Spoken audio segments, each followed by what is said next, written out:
Shalom, hari ini kita akan renungkan kitab Yesaya pasal 9. Teksnya ayat 1-7 dan saya sudah bagi dua paragraf.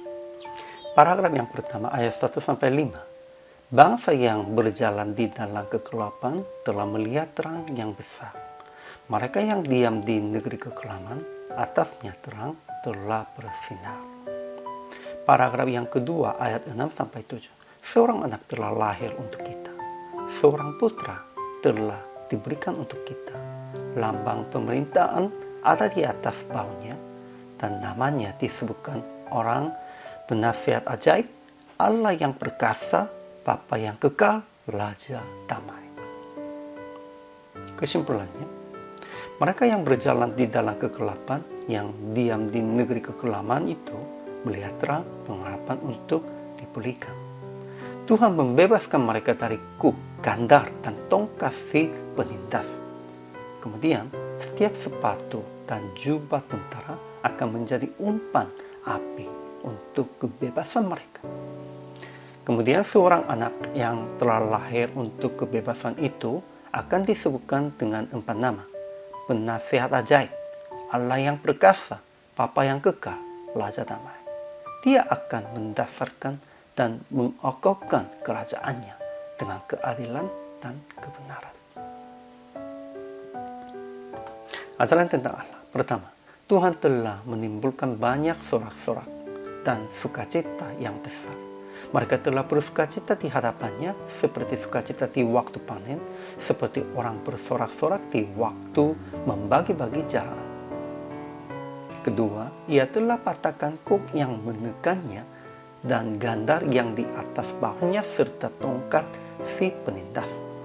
Ketiga, seorang anak telah lahir untuk kita.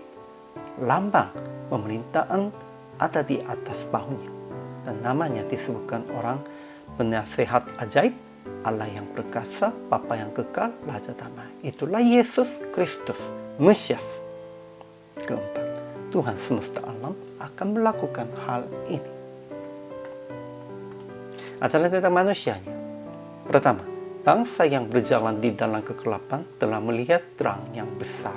Mereka yang diam di negeri kegelapan, atasnya terang telah bersinar.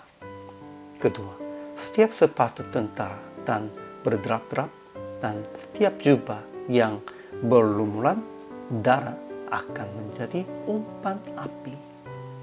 Maksudnya akan selesai semua perang. Jadi aplikasinya. Pertama, percaya Tuhan akan keluarkan kita dari kegelapan dan akan memberi keperluan sampai secukupnya. Harus percaya ini dan andalkan hanya Tuhan saja. Kedua, membimbing bangsa yang berjalan di dalam kegelapan dengan terang dari Tuhan. Ya, membimbing bangsa, kita hamba Tuhannya harus membimbing jemaat.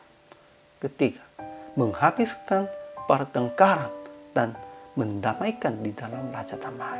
Ya, pentingnya di dalam firman kita harus habiskan pertengkaran. Jadi PR praktiknya membimbing jemaat ke tempat yang terang di dalam Raja damai. Kalau kita membimbing jemaat ke tempat itu, pasti akan habiskan pertengkaran juga. Mereka akan damai, akan bersama-sama. Itulah kewajiban hamba Tuhan. Hari ini juga selama melayani, Tuhan Yesus memberkati.